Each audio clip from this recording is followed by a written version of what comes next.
范闲让你传话给朕。哼，老奴也觉着匪夷所思。你看这么多年，也没见过小范大人这么办事儿的。传什么话？他恳请陛下传令唤他入宫。啊！哎，遵旨。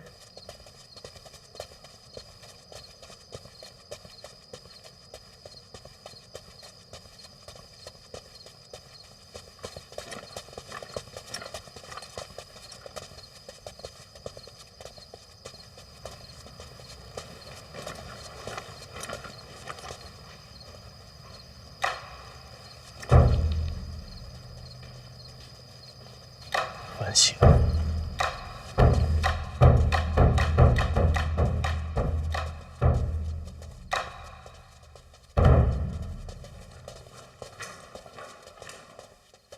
小范大人，龚统领，有事儿？这么晚了，您这是？陛下召见。现在，按规矩，这时辰，外臣不能入宫。陛下的旨意才是规矩啊！职责所在，公公见谅。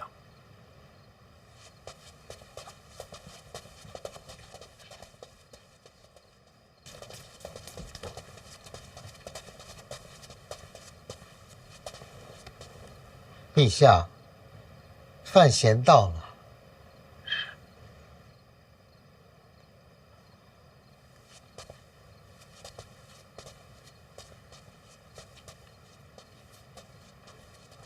陛下，臣听闻您前些日子被火药炸了，真是心神不宁，特地调配了一些烧伤药。还有啊，您每日操烦国事，臣还准备了一些安神补气的补药。这个每天晚饭后熬煮服用。这烧伤药是外敷的。还有什么？没了。你说你心神不宁，朕怎么不信呢？朕已经被炸伤好几天了，你现在才来？调配药膏花了些时间。还有，你想让朕召见你，干嘛绕这么大圈子？给谁看呢？还真是什么都瞒不过陛下。行了，有什么事儿快说。陛下，您相信臣吗？想说什么就说。陛下知道春闱舞弊一事吗？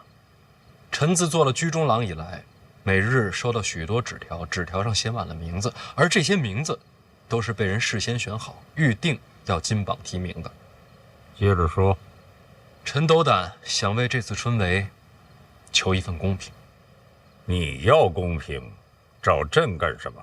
臣怕牵涉太深，臣一人担当不住。放眼庆国，能挡这场风波的，就只有陛下您。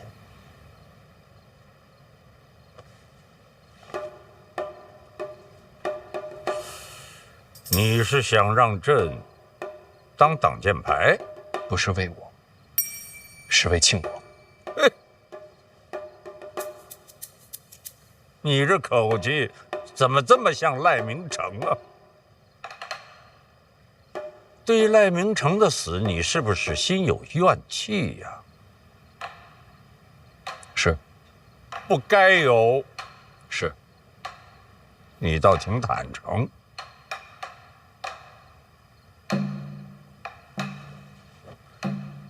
冲你这份直率，这剑朕给你挡了。谢陛下，那臣先告退了。哎，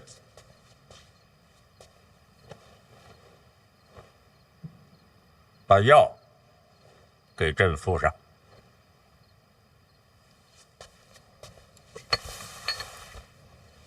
陛下召范闲入宫，这时辰，若非大事，绝不会深夜召见。没看错，宫典亲眼所见，他也觉得非同寻常，第一时间将消息传过来。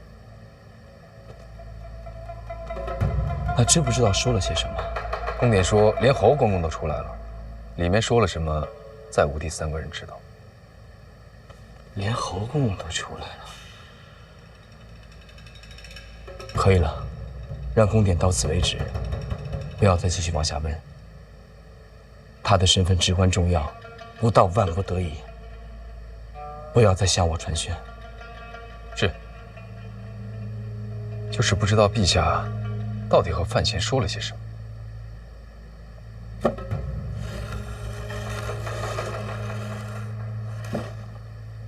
说什么无关紧要，深夜召见又是单独入宫，范闲在陛下眼中过于看重了。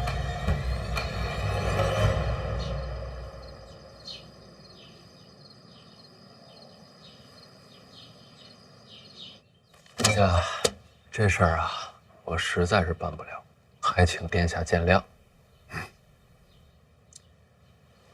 听说陛下昨日召你入宫了，确有此事。那陛下有交代什么吗？陛下什么都没说，什么都没说。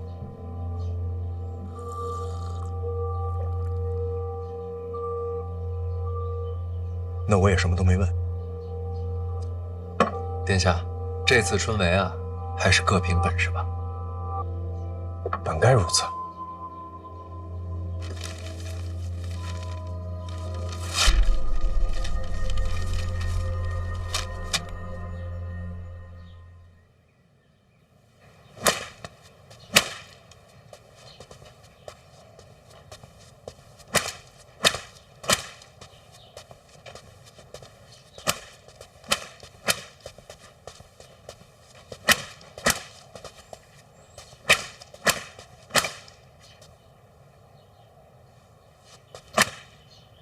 小秦大人，小范大人，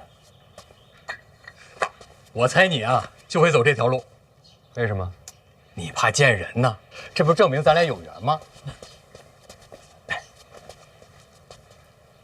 小范大人，我在军中的时候呀，欠了些恩情，这几个名字呢，还请小范大人照顾一二。抱歉啊，人数不多。还请小秦大人帮我往外传话。什么？本次春闱不论门生，只看才学，不论谁的名单，我都不接。昨晚陛下召见，可就是为了此事。陛下可什么都没说啊。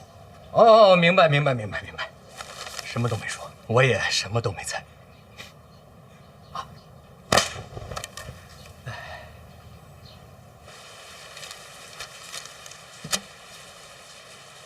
师伯，实在是不好意思啊，春闱这事儿啊，还得按规矩来。为什么要这么做？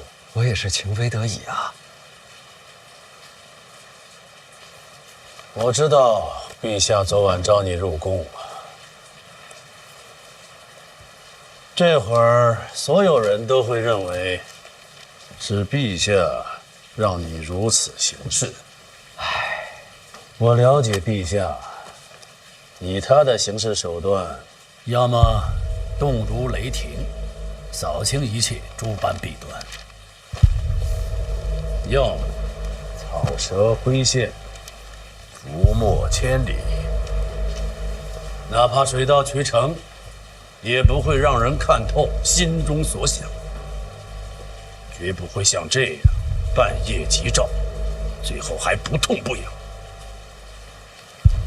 这不是陛下的手段，是你借陛下遮风挡雨。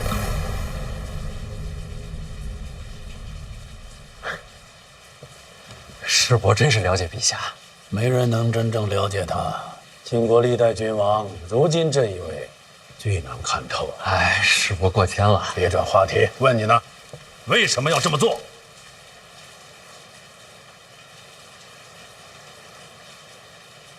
其实我就是想，哪怕就一次也好，让这春闱科举有法可依，有理可循。京都百官都盯着春闱呢，难道你就不怕？怕呀，这不拿陛下顶锅了吗？我不就看穿了吗？我若说穿，你当如何自处？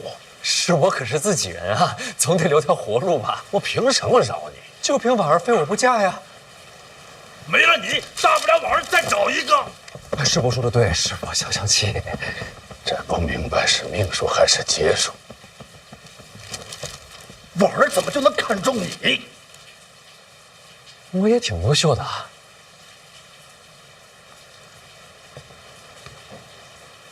让春月有法可依，图什么？啊？你这么做，你能得到什么好处？其实师伯上次说的话，我听懂了。木秀于林，风必摧之嘛。所以我也想过，随波逐流，与世浮沉，有什么不好啊？看不惯的事儿嘛，忍一忍，将来就看惯了。但是不行啊，我夜里睡不着，心里边煎熬。有3个字，就那么翻翻滚滚的，怎么也压不下去。哪3个字？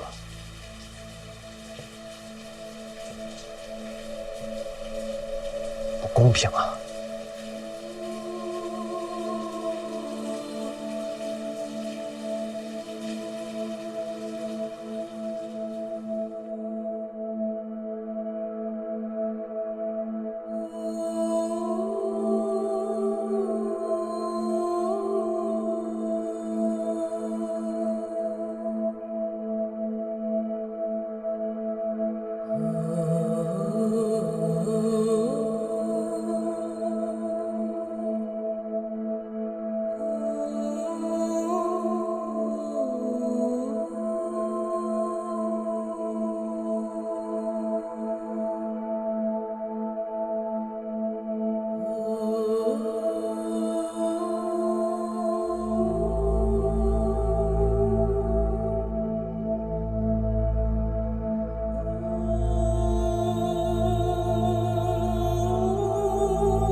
那是4个字。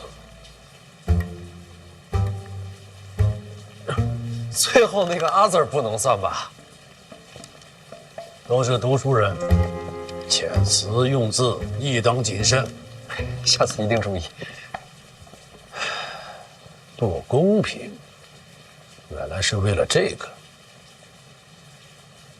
哎，你说这个世上有公平吗？没绝对，有相对。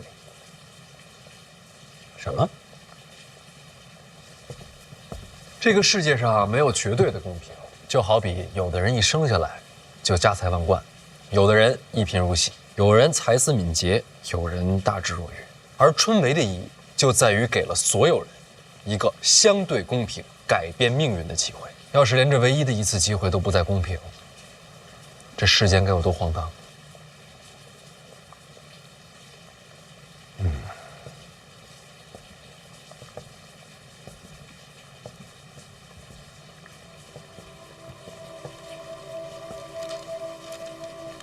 好吧，就让京都公平一回。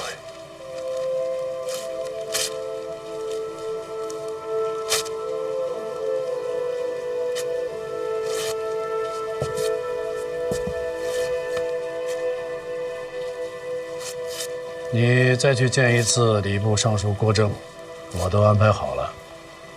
春闱的忌讳规矩问得详细一些。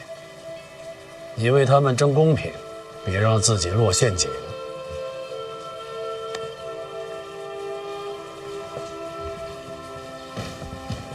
范闲，如果这个世间就这么荒唐，又该如何是好呢？不用回答，问你自己。去吧。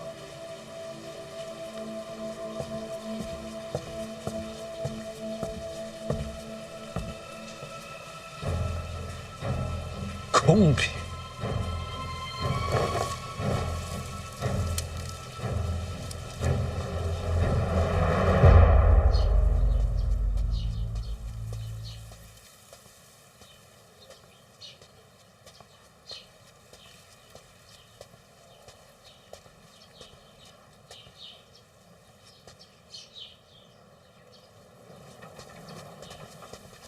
小范大人，郭大人，又见面了。一直在等候小范大人。哎呀，这个郭尚书所知规矩甚多，我这次来找您呢，主要是想请教一下春闱相关的规矩。林相都提点过了，千万别说请教。小范大人那么聪慧，其实都可以自己参透的。我不过是锦上添花。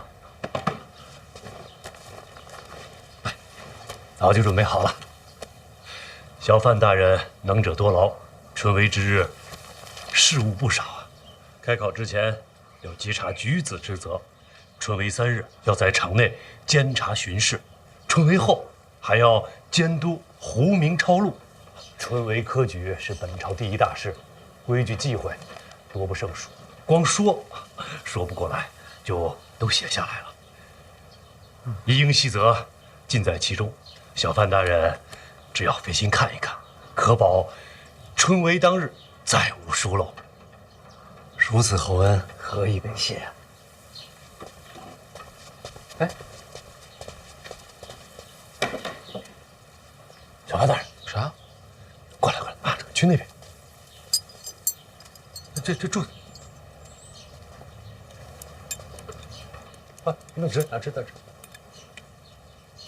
郭大人，孙大人，春闱在即，忙啊，忙。您忙。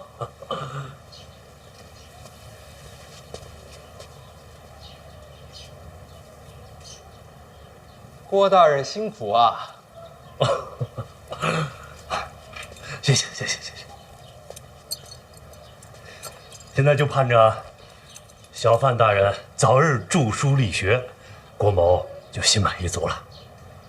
那就多谢郭大人了，告辞。小范大人慢走。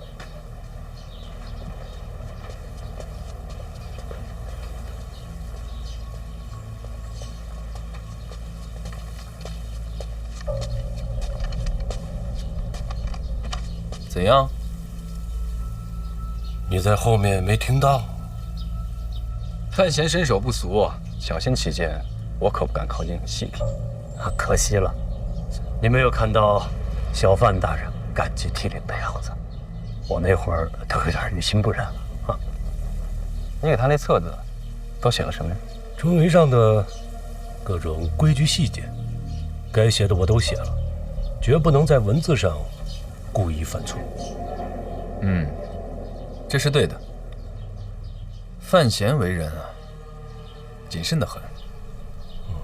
不过，像春闱这种大事，多多少少都有一些不该写的规矩。既然不该写，那就自然要留白了。还要请谢大人转告殿下，有我在，春闱上定让小范大人犯下禁忌，大罪不敢说，要让天下学子对其敬而远之。郭大人就不怕得罪林相？怕是怕，只不过郭某的那些把柄没在林相手上啊。殿下说了，那都是往年的废旧账册。禁足之后，当亲自登门致谢上书，顺便把那些废纸都一并烧个干净。就请殿下等着看好戏吧。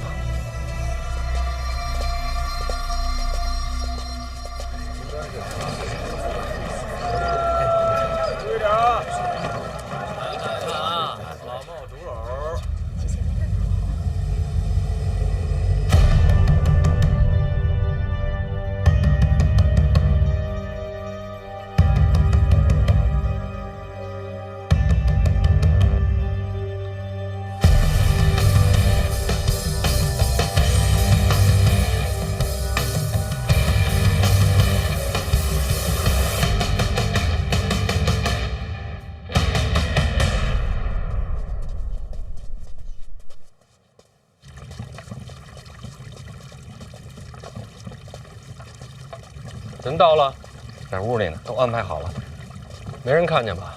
躲开了府里所有的人，您放心，没人看见。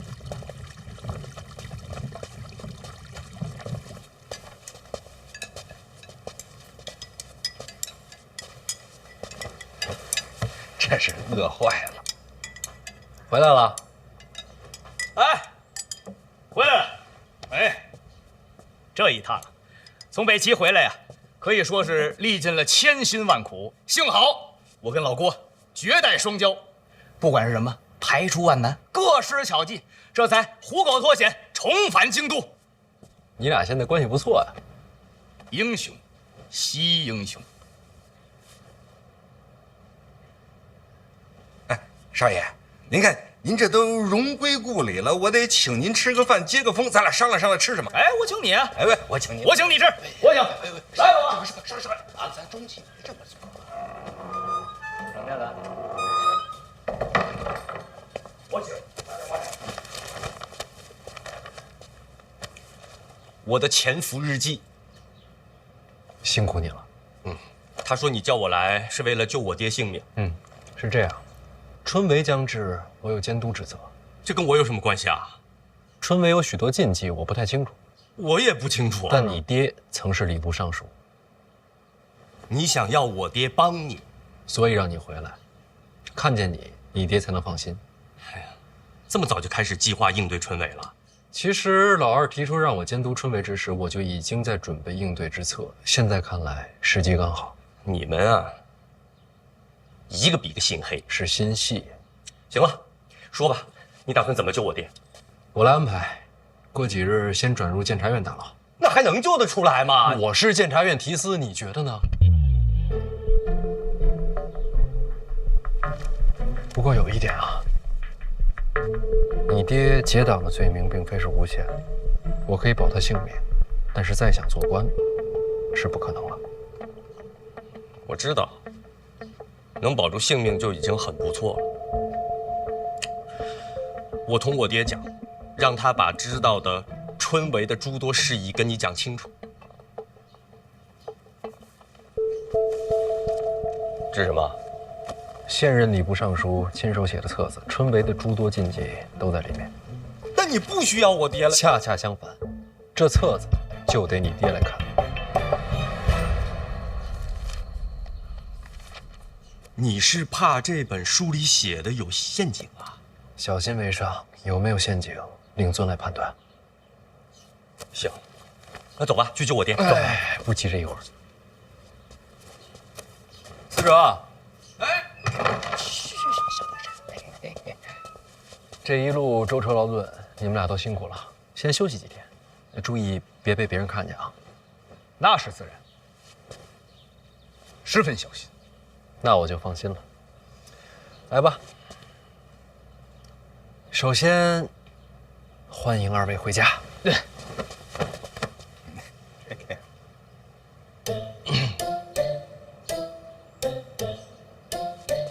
是不是有些尴尬？是不是有些味儿大？你俩要不洗洗，都臭了。我臭吗？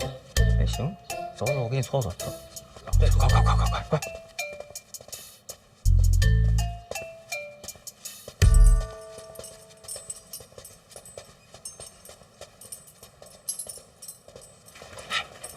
这怎么也没个守卫啊？这不废话吗？这是刑部大牢，这儿你也管得着啊？这点手段还是有的。那你既然这么有手段，你别光想着给他送吃的，今天把他救出来得了。你别急啊，等转到监察院就好办了，就1-2天的事儿。放宽心，这回不骗你。你都骗了我好几回了。郭少，怎么你跟我说话，我就觉得味道不对呢？我洗过了。你还是闭嘴吧。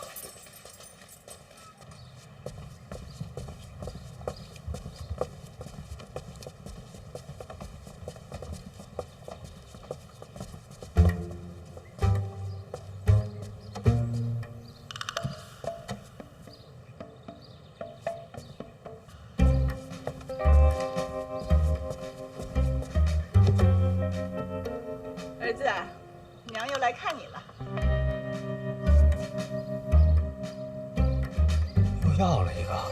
得多吃点好吃的呀。你想娘了没呀？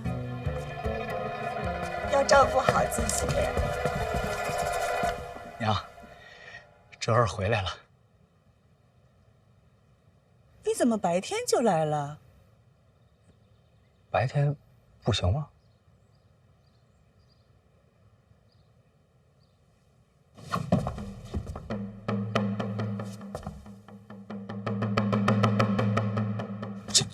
这什么意思啊？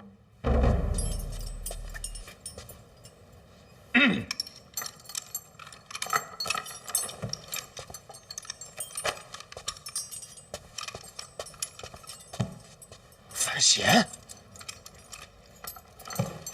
怎么，老夫命数当绝了？我都不知道我自己在你们心目中到底是什么一个形象。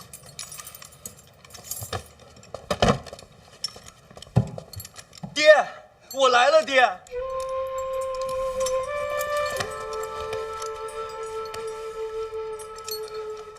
你终于还是落网了。什么终于啊？从你说要审死范大人，我就知道你迟早会有今天的。哎呀，老夫感谢范大人，还给犬子留了条性命。爹，行刺都已经过去了，我现在在他麾下做事。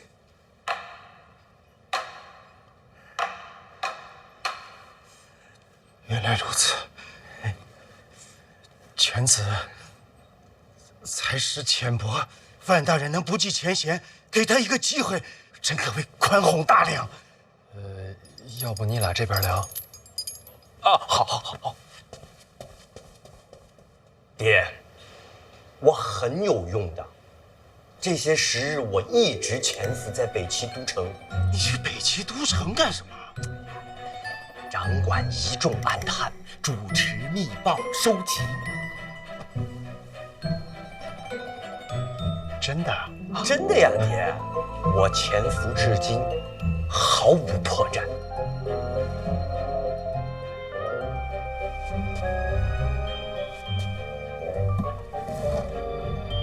北齐这是要亡了？那倒也不至于。爹，您说这话就有点太不信任我了。这么些年了，你还是不了解我的才华。哎，爹，怎么了？竟然不是做梦。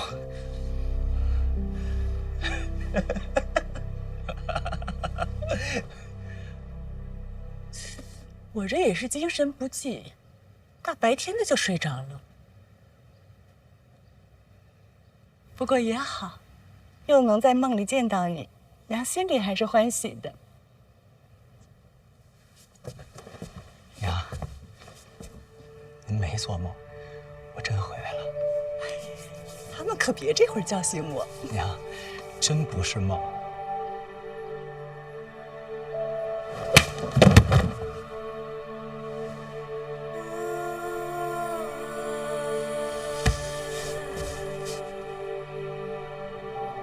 娘，您打我干嘛呀？梦里不会疼，你疼吗？疼啊！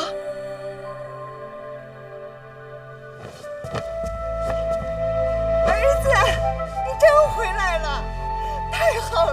不是，那您做梦您打我也不管用啊！哎，别，娘，真疼！您别哭了。回来就好，我给你做好吃的。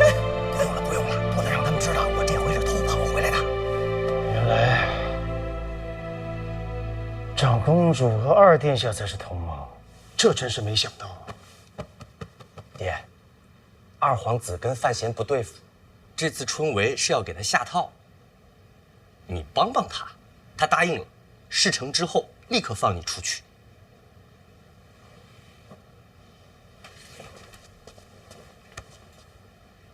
郭先生这是做什么？感谢小范大人救犬子一命。哎呀，不是救我，是救你。哎呀，我出不出去无所谓，只要能救犬子的命。就是让郭某赴死，也是理所当然。我说话算话，一定救你出去。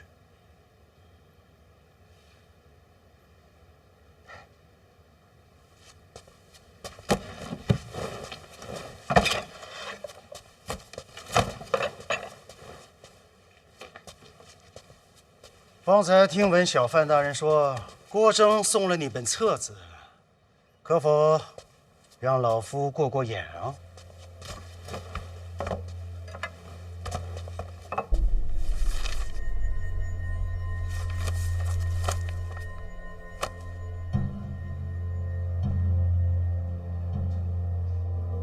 爹，怎么样啊？这上面诸多细则倒是没错。那要按照这上面说的，范闲就能把事儿办好了？春闱上细则之外的规矩，这上面可没提呀。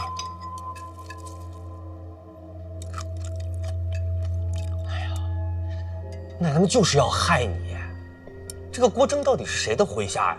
从往日看，并无投效之处。藏得深。哎呀，爹，那就别管他了，你快点把这个规矩跟小范大人说一说。事成之后，他还要救你出去呢。规矩不急，老夫问一句，这次春闱，小范大人有多少门生啊？我哪有什么门生啊？一个都没有。我年纪轻，也做不了做事。与考生无来往，这是好事，省了很多麻烦。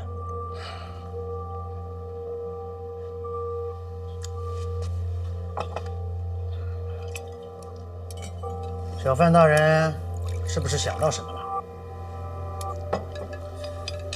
前几日倒是见过几个考生，只是见，一起聊了会儿天儿，喝了酒。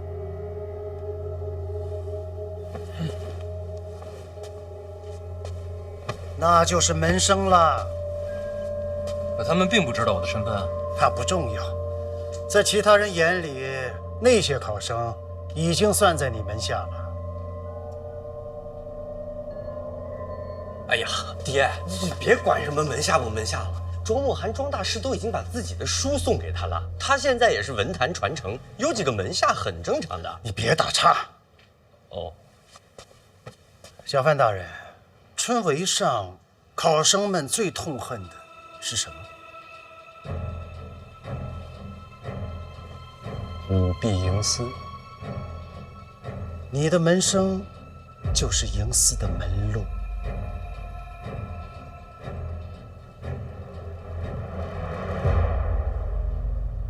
可是范闲他又没打算舞弊营私，我们有什么好担心的？有些事他自己不想做，会有人帮他做。为什么要帮他呀？你是怎么在北齐潜伏下来的？爹，我朝春闱跟北齐又有什么关系啊？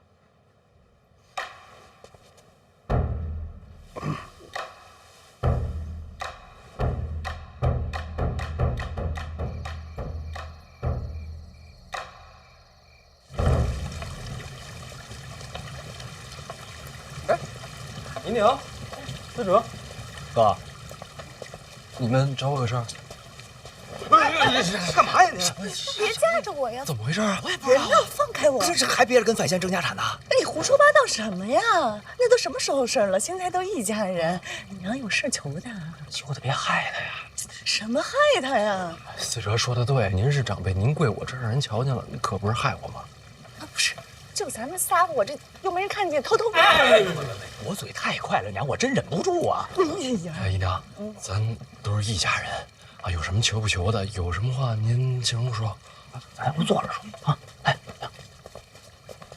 来，姨娘，喝点水。哎，谢谢哥。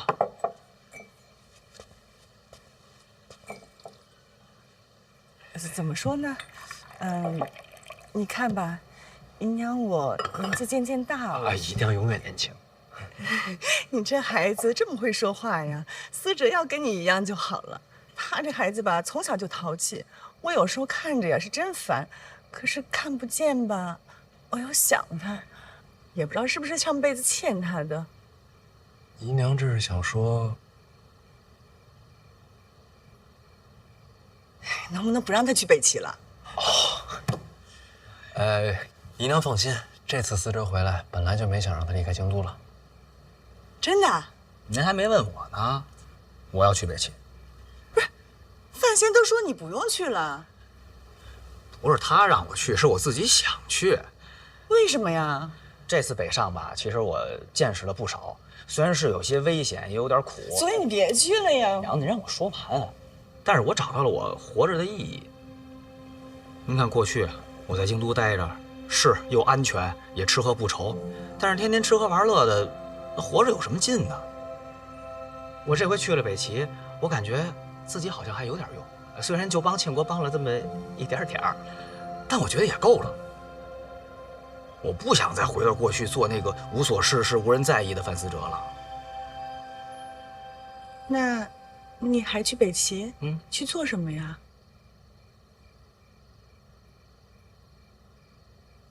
我过来跟你说，哥，我听说你接管内库之后要和北齐通商，有这回事？这主理人想好了吗？还没想呢，我帮你想好了。为什么想走这条路啊？我是庆国人啊，这不是为庆国出自己的一份力吗？还有吗？也想给我个人争取一点点小利，我想挣点小钱。那我问你啊，为什么我选你啊？那你干嘛不选我呀？打虎亲兄弟呀，咱俩这关系交给别人你放心。反正交给你，我是放心。关键看姨娘答不答应。行。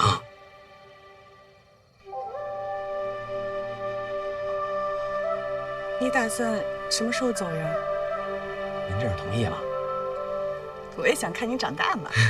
行，那我收拾收拾，我明天一早我走。哎，不急这一会儿，春闱之后是我跟你嫂子大婚，怎么着你也凑完这个热闹再走。行行行，那感情好。那春闱什么时候？完了，好紧张啊！昨晚都没怎么睡着，你这鼾声比炮仗都响，是我一宿没怎么睡着才对啊。侯兄，我现在好像达到一种境界。你看我在家时，这书背得挺好，走了一半忘了一半，到了这儿全忘了。清醒一点呀，要考试了。孙嘉林呢？啊，他说他去买面饼了，让咱们先走。哎，慢点。真多呀！蒸馏同富龙门。是啊，这条路的尽头就是天下所有读书人的希望啊！抱歉。来。侯兄，我觉得你睡得挺好的啊，还有劲儿喊呢。不是，被挤精神了吗？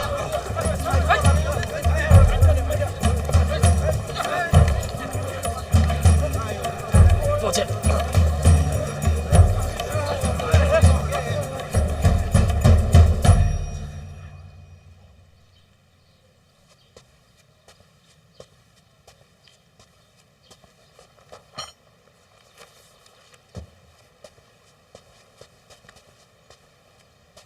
小范大人，郭尚书怎么出来了？时辰快到了，考生们就要进场，都不容易啊！一生苦读，就为了拼这3日。这3天内，考生不得离开考院，所以被褥吃食你都带着了。也是辛苦啊！这东西带的多了，夹带小抄的机会也就多了。小范大人掌管入院稽查一职，这头一关是重中之重。郭某不太放心，想过来看看，怕你忙中出错。郭尚书这为人也是没得说，提携后辈，理所当然嘛。靠，你又在这画呢？时间来不及了嘛，这得抓紧纪念一下。你放心，我查过了，既不违律法，也不犯规矩。郭尚书真是守规矩，读书人嘛，总是有分寸的。大人，这是工作日志。郭大人，这个造型这么白，更有力量感啊，是吗？力量，情绪，重要的是情绪。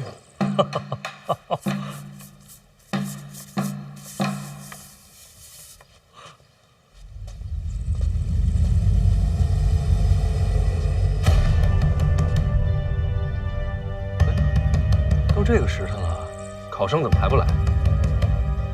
小范大人有所不知啊，按照约定俗成的规矩，这个时候考生们都忙着过这个龙门桥呢。龙门桥。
来了。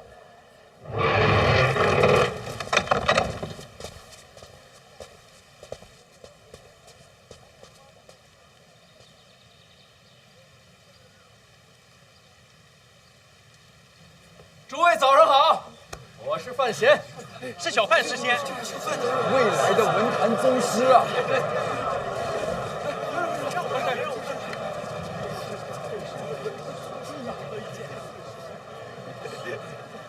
今日是春闱的日子，范某在这里祝愿大家，拿着智慧库的金钥，带着万卷书的头脑，顶着自信的光环，踏着好运的滑板，一路扬帆起航，驶向春闱那成功的彼岸。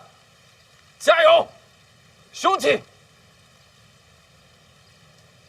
祝福的话说完了，范某有一点丑话，也要说在前面。今日春闱，范某领了入院稽查之职。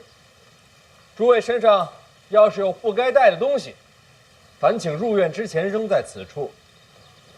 谁要是进院之后被发现了，一律取消春闱资格，绝无转还余地。范某，拜托各位了。小范大人发话，不能小张来。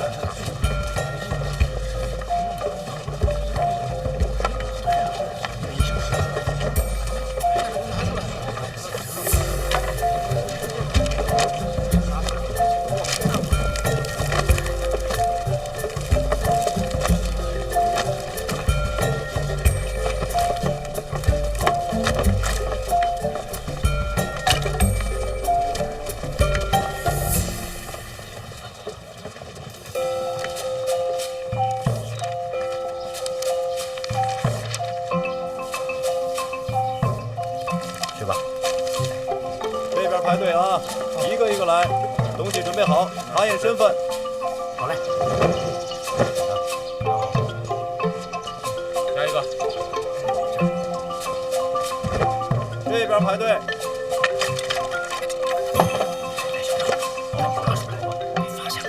你的东西拿出来。郭尚书怎么能一直站着呢？来搬把椅子。不用，缓动作，还得重新画。一个一个来。小范大人，你忙你的，我这看看就走。郭尚书辛苦，应该的。用心查，查仔细些。哎，好，下一个。都来排队啊，一个一个。机长和嘉玲呢？在前面呢吧，丢不了。赶紧进吧，没瞧见小范大人。下一个。来，东西放这儿。还真有人夹带小抄啊！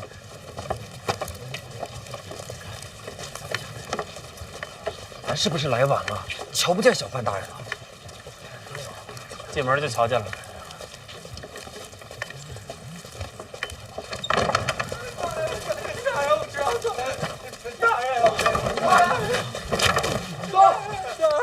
学生吃错了，大人，学生吃错了，大人。又是个藏小抄进考院的无耻之徒，活该，书都白读了。哎，就到我们了。听说小范大人会亲自稽查。哎，你说那诗仙，他得长什么样啊？再给我一次机会吧，大人，学生吃错了。转过去。好，这边走。背书放这儿啊！哎，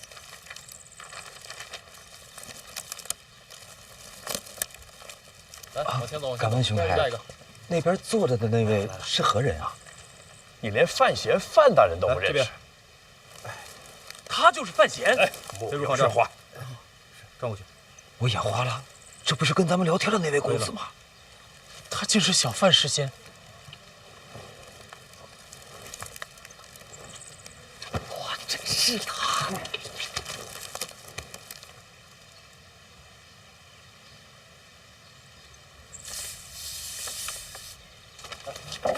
去！下一个。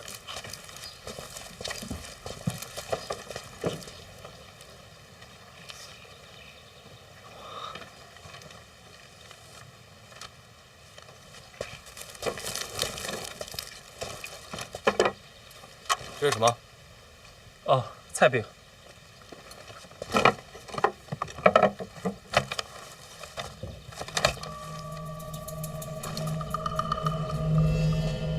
大人，这里没有纸条。这里怎么可能？过去，走。我没带小抄。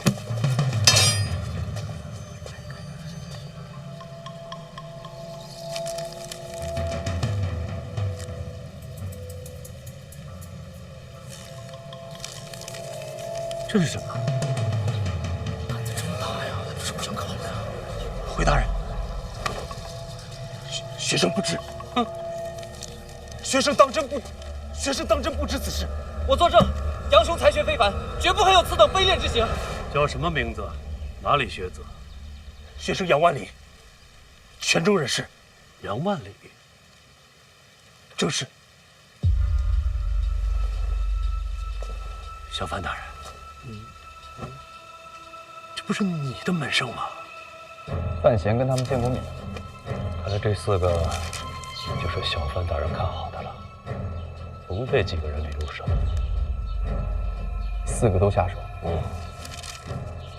那就过犹不及了。挑一个。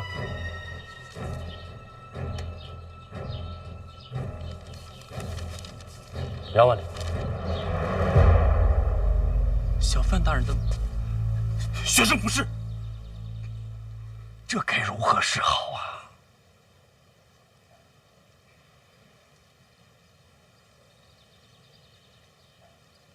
我觉着吧，春闱应该干净，是得干净。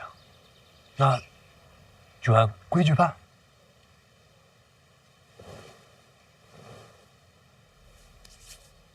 那就好。撤销泉州学子杨万里春闱资格，赶出考院，礼部记当，永不录用。不是我准备，不是我准备的，不是我准备，不是我准备的。我上书恕罪。恕什么罪？回上书，这东西是我方才偷偷塞进去的。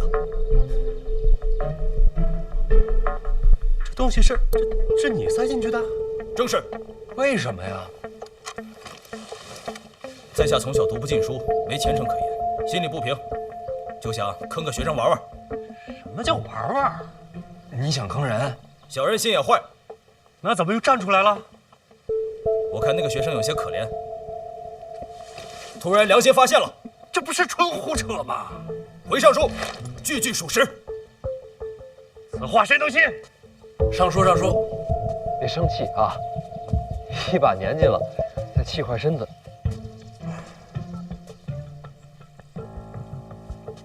小人好惭愧。你先闭嘴。好嘞。小范大人，杨兄绝不是这种人。郭尚书，礼部的规矩我确实不懂，能不能多问一句？请讲。您刚才说要把这考生逐出考场，礼部记党，正是如此。那这罚的可够重的。请问他犯什么错了？夹带小抄，人品低劣。哪有小抄啊？小范大人，这众目睽睽，那是我干的。闭嘴。好嘞。您说这个呀？这要定罪的话，这就算罪证。要不，咱把罪证打开看看？当然得看，必须得看。我也想看看，这都写的是些什么？肉饼2钱1个，面饼1钱2个。哎呀！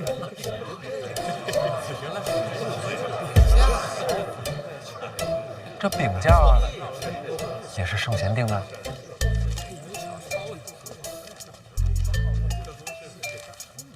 哟，这卖的还挺全乎，还有卤菜。既然是饼价，为何藏于篮中？这篮子里装的什么呀？这篮子里装的才……那有没有可能是店家不小心掉进去的？又或者是我记错了？这肉饼2钱1个，确实是上古奇书圣贤所言。要不郭尚书再查查？哎，3日用餐不可油腻啊，你得吃面饼。学生受教了啊！快进去，进去。上！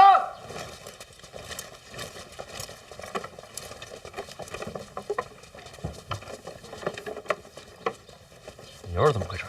回大人，我睡糊涂了。胡闹！春闱祭茶何等大事，罚你1个月俸银。小人认罚。郭尚书觉得呢？小范大人，这边的事儿您多费心，我还得去考卷那边看看，累啊，闲不下来，闲不下来。郭尚书辛苦，郭尚书好走。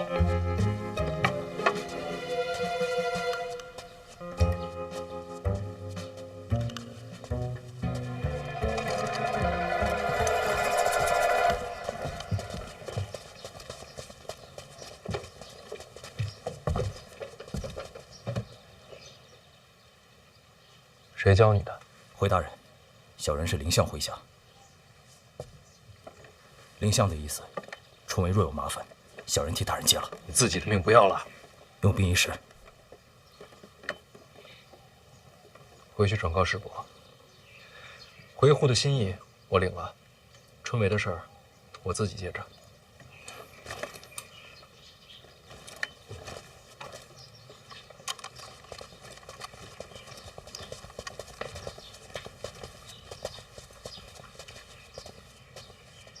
大人，邓子岳一路上暗中护着几位学子，只有杨万里被塞了职。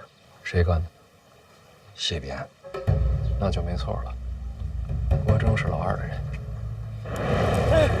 我这不是被挤进去了吗？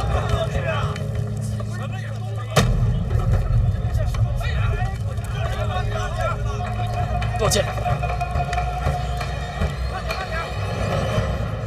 郭征手段可是够恶毒的。这才刚开始，还有3天，咱们好好陪郭大人玩玩。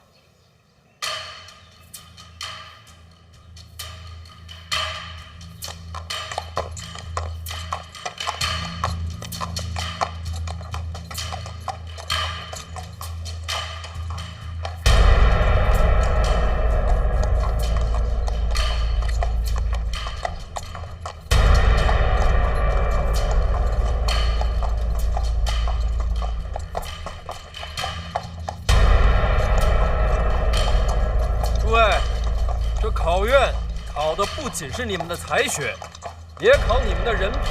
我祝各位前程似锦，也劝你们好自为之。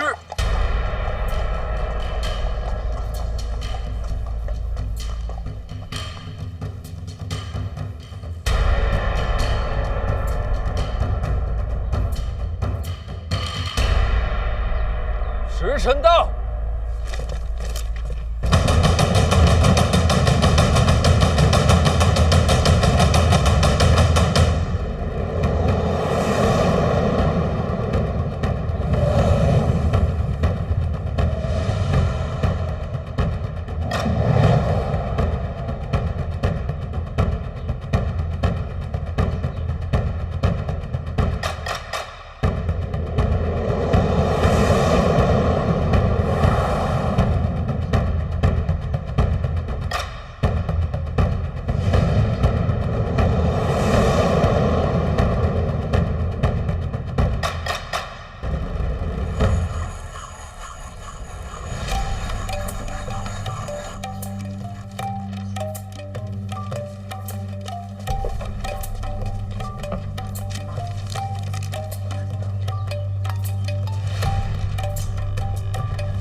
哎，程家林呢？在东二啊。停一下，这是要做什么？大人，该发蜡烛。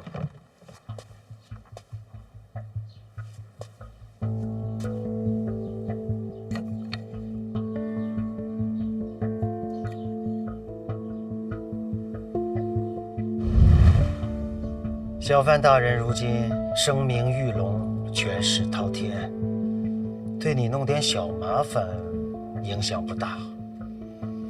想要你身败名裂，必须是大麻烦，而这第一件事就是火。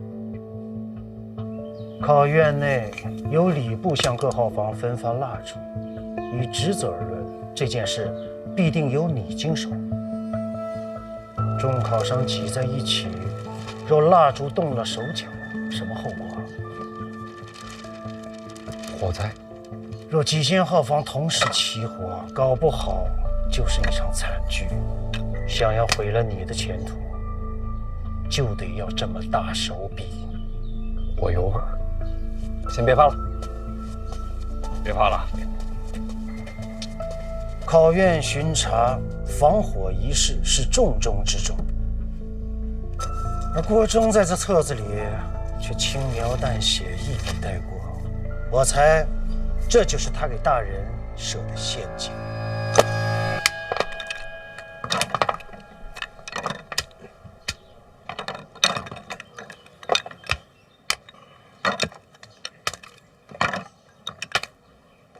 这边也都有火油。哎，大人，这即使掺了火油的蜡烛，那点着了也不过就是冒几个火星子啊，燃几个小火苗，它也不至于引起什么大火呀。不对，那要是考生在休息没盯着火烛呢？哦，那倒是。你想想，这考生们用火烛是做什么？那自然是因为考场内昏暗，把这火烛凑近考卷，照亮考卷之用。对喽，所以这火不用大，把卷子烧了，不就事儿大了吗？哎呀，那可是天大的事儿啊！听见没有？这批火烛不能用。大人，可是现在去哪儿搞这么多火烛啊？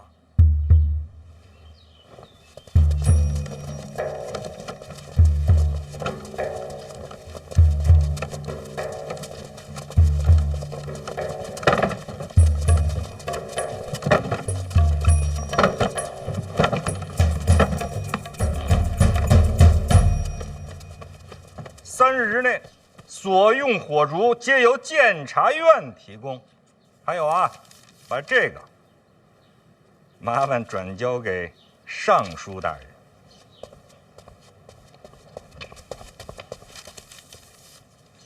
辛苦了啊！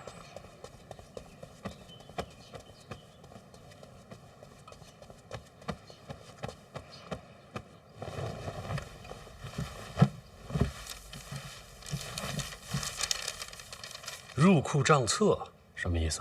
监察院的人说，我监察院为考生们提供火烛，此乃大善之事。但是呢，咱们在商不是在官要严官啊。最重要的事情呢是要守规矩。这春闱本是你礼部的差事啊，那这火烛之钱也应该由你礼部来承担。当然了，既然是大善之事嘛，这火烛之价钱呢，可以给你减上1成。什么叫在官严官？哪有这种词儿啊？再说这火烛，这监察院要插手了，咱们不是准备了吗？小范大人也有传话，国上说，这几日啊，范某心血来潮，掐指一算，您猜怎么着？火光之灾不吉利啊！我就想着把这些蜡烛全换了，用我监察院的，到时候再出什么问题，都算到范某头上。当然了，您要是不愿意的话，咱就把这礼部的蜡烛检查一遍，但凡没事儿，咱就用回去。您说好不好呀？这掐指一算，是有点胡闹了。再说了，人家都说血光之灾，哪有火光之灾这一说呀？大人，要不咱们就按照小范大人说的，自家蜡烛再查一遍。这小范大人也是忧心国事，本质是好的。那监察院的蜡烛用用也行。那还得再付一笔银钱呢。照付吧。哎，等等，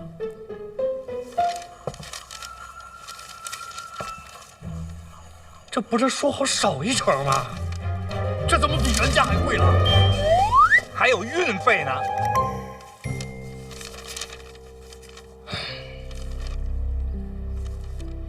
也不能耽误了考院学子不是？就照着办吧。来啊，这是你的，谢谢，小心用火，手啊，好嘞，注意安全，这是你的，谢谢，多谢，小心使用，谢谢，小心火烛啊，来，拿好了，好，小心用火啊，来，注意安全，谢谢。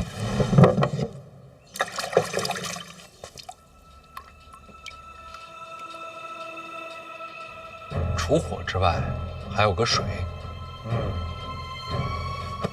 考院内的清水是为考生而备，既是饮用，也为防火。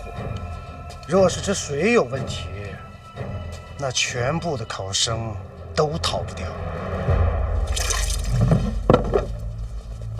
大人，这水里有毒？那不至于，那就好。水放了很久，已经腐坏，绝对撑不过3天。按大人的吩咐，医术的水缸已经抬过来了，全换了。脚步轻些啊！这次就别收运费了，都听大人的。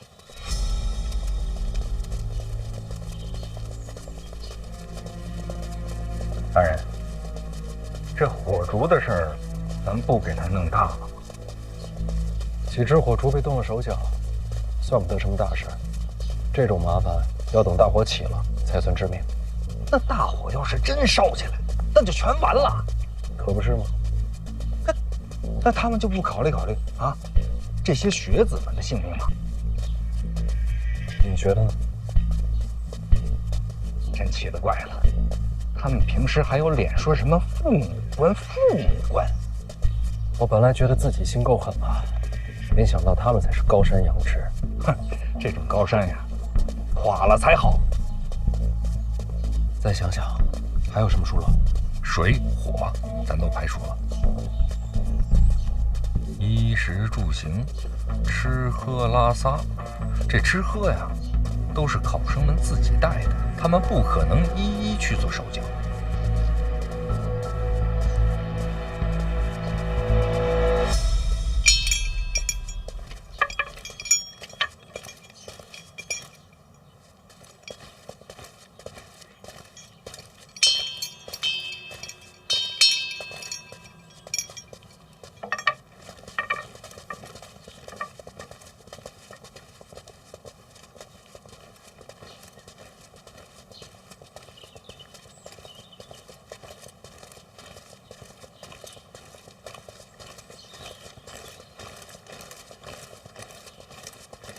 这是干什么去的？这是出大工去茅房的。不是隔间里边都摆了马桶吗？以前是都用马桶，可是毕竟这考成为3日，气味难闻，影响这些考生的发挥，后来就都改成去茅房了。这就是避不开的地方。